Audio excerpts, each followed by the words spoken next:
O caminho mais certo para a felicidade. Madre Basileia Schlink. Capítulo 1. Uma confissão.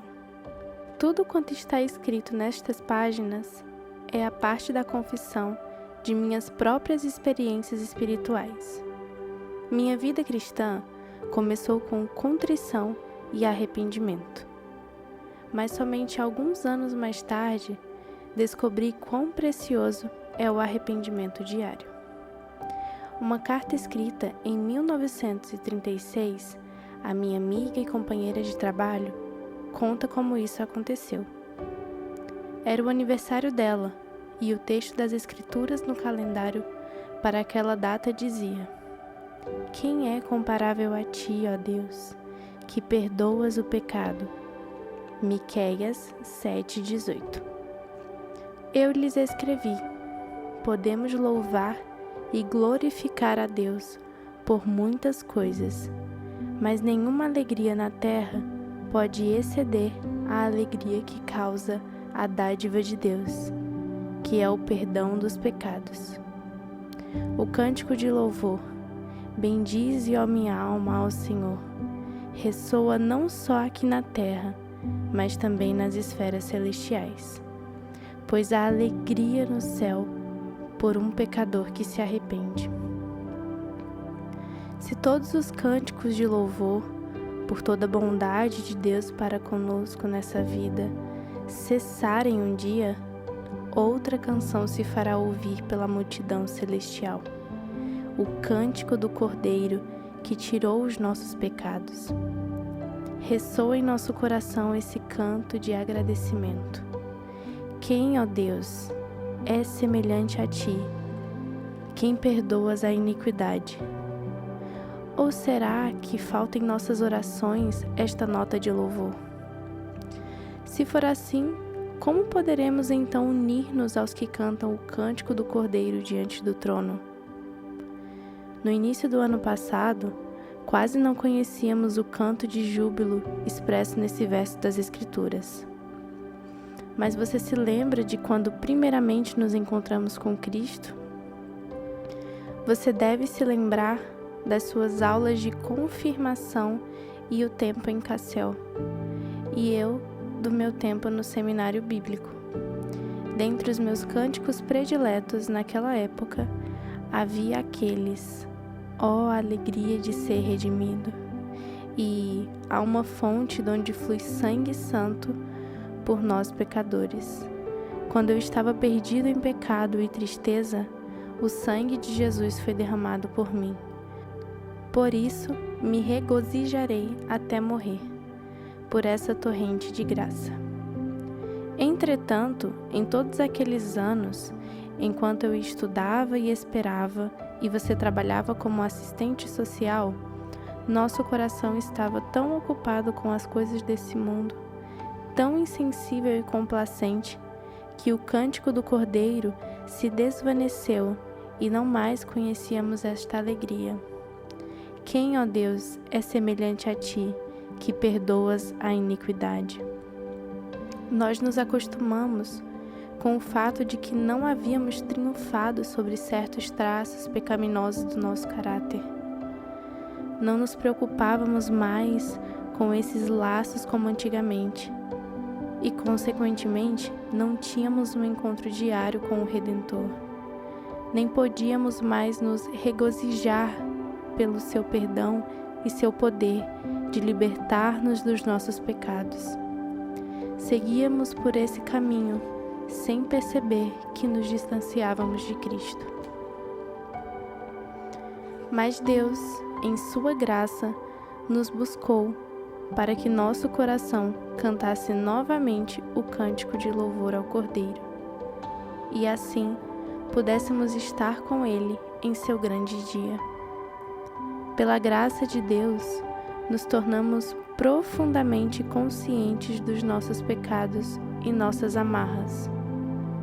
No ano passado, durante nosso trabalho de inverno, mas especialmente no último verão, em nosso relacionamento com X, uma coisa ambas aprendemos, que não conseguimos perdoar, nem ser misericordiosas, sofrer injustiças ou reagir com mansidão.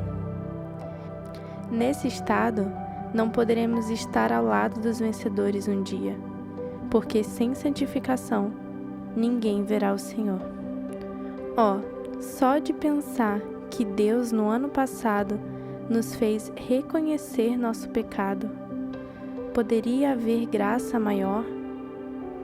Que outro versículo poderíamos ter recebido pelo seu aniversário em um lugar desse verso de gratidão? Quem, ó Deus, é semelhante a ti, que perdoas a iniquidade? O que poderia ser mais apropriado, especialmente em vista dos anos perdidos? Agora, podemos começar nosso ministério. Anteriormente, não poderíamos tê-lo feito, pois, a não ser que o coração esteja repleto deste canto de júbilo, não conseguirá transmitir as boas novas do perdão dos pecados. Só poderá fazê-lo e ter o poder e a autoridade para realizar tal ministério aquele cujo coração se regozija. Seu sangue lavou todos os meus pecados. E com os olhos a brilhar, aponta para o Cordeiro que realizou o feito maior e mais maravilhoso. Não é um versículo extraordinário para este ano? Raras vezes temos recebido um verso tão especial. Não apenas nos mostrará os nossos pecados, conforme percebemos o ano que passou, mas esta palavra de Deus é também uma promessa de que esse brado de alegria, quem, ó Deus, é semelhante a ti, que perdoas a iniquidade, ressoará em nosso coração. Com alegria, seremos capazes de dar testemunho desse Deus misericordioso e cheio de graça, que em Cristo nos perdoa todos os pecados e nos liberta da lei do pecado e da morte. Isso realmente trará uma bênção à nossa missão. O ano que passou nos trouxe a convicção dos nossos pecados específicos e do perdão de Deus. Para o novo ano, façamos um voto solene de nos dedicarmos à luta fervorosa em oração e batalha da fé, a fim de vencermos nossos pecados, pois, se o Filho vos libertar, verdadeiramente sereis livres. João 8,36. Queremos permanecer firmes e batalhar resolutamente em oração para alcançar a vitória. Queremos agradecer a Deus por todos os obstáculos que Ele colocou em nosso caminho. Se aprendêssemos a saltar por cima deles, demonstrando amor continuamente. Se aprendêssemos a vencer nossos pecados. É pura graça que Deus não apenas nos revela os nossos pecados, mas também nos dá a oportunidade de aprendermos como ser vitoriosos em todas as dificuldades e vencê-las pouco a pouco.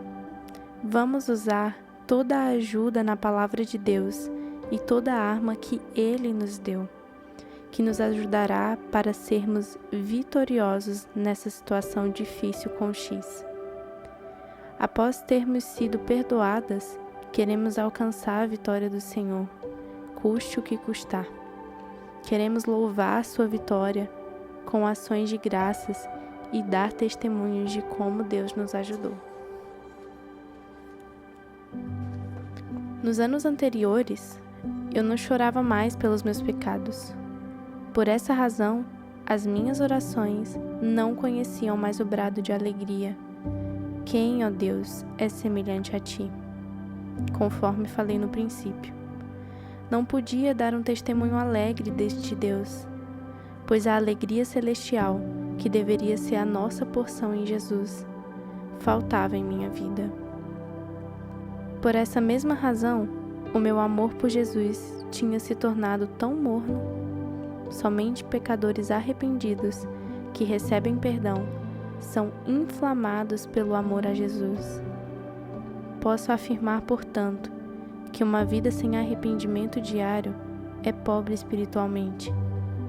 O céu não se aproxima, não existe alegria radiante. Não há adoração nem cânticos de louvor. O amor por Jesus não arde no coração. Não há poder em nosso serviço e tampouco algum fruto. Jamais poderei agradecer suficientemente a Deus por mostrar-me que essa era a causa dos problemas em minha vida espiritual e a razão por não conseguir vitória em minha batalha contra o pecado. Aqui estava a raiz da minha morte espiritual. Deus, que ouve as orações, respondeu à minha súplica por um coração arrependido. Ele o fez de maneira específica. Permitiu que os meus relacionamentos com aqueles com quem eu vivia ficassem totalmente arruinados. O Senhor me mostrou que eu era incapaz de amar realmente aqueles que me eram difíceis de suportar.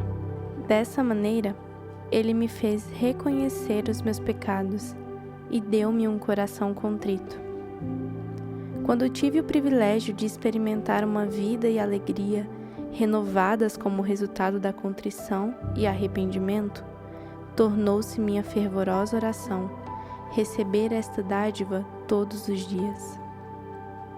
Logo, a minha companheira de trabalho e eu começamos a orar para que os grupos de jovens que estávamos liderando experimentassem também a bênção do arrependimento, levando-as a uma nova vida espiritual. Deus respondeu às nossas orações, operando em seu coração através do ensinamento da sua palavra. Mais tarde, quando experimentamos seu julgamento, o bombardeio da nossa cidade em setembro de 1944, a contrição e o arrependimento irromperam nos grupos de jovens e os corações mortos receberam nova vida espiritual. Agora, as pessoas que experimentaram aquela situação podem testificar conosco das bênçãos do arrependimento. Nos meses após a destruição da nossa cidade, todos estavam cheios de medo e de terror. Estávamos sob ataque contínuo de aviões em voos rasantes. O exército alemão havia se dissolvido e as forças aliadas entraram na cidade. Entretanto, sentimos que o céu estava perto de nós, especialmente quando realizamos um retiro com as jovens durante vários dias, em meio ao furor bélico. Realmente era verdade. O rosto das moças irradiava alegria. Havia adoração e amor por Jesus em seus corações, tornando-as tão felizes que os perigos da guerra se desvaneceram diante da realidade do céu que veio até elas. As palavras de Jesus tornaram-se realidade. Arrependam-se, pois o reino dos céus está próximo. Na Irmandade Evangélica de Maria, uma irmandade evangélica interdenominacional, cujo alvo é viver para Jesus, em comunidade na dependência do Pai Celestial, assim como viviam os primeiros cristãos, que nasceu dessa experiência. Tivemos experiências semelhantes mais tarde. Em sua orientação paternal, Deus, repetidas vezes, teve que nos disciplinar. Ele esperava que respondêssemos com contrição e arrependimento, para que o céu descesse a nós e Ele pudesse dar-se a si mesmo renovadamente a nós. Quanto tempo Ele às vezes teve de esperar por uma resposta? Mas em sua misericórdia, o Espírito de Deus não nos deixava em paz, até que nos levasse novamente à contrição. As ocasiões de comunhão na luz, que temos regularmente em nossa comunidade, também servem para esse fim. Nesses momentos, ajudamos umas às outras a vermos a nós mesmas e nossos pecados sobre a luz de Deus. Assim, Deus nos permite experimentar renovadamente como a vida e a alegria irrompem da contrição e do arrependimento. O regozijo e os cânticos de louvor, que não somente permeiam as nossas reuniões festivas quando adoramos juntas, mas também nossa vida inteira. Louvor e adoração sejam dados a Deus, Espírito Santo, porque desperta em corações endurecidos e mortos a graça do arrependimento. Ele o dá àqueles que lhe pedem, e dessa maneira traz o céu até nós.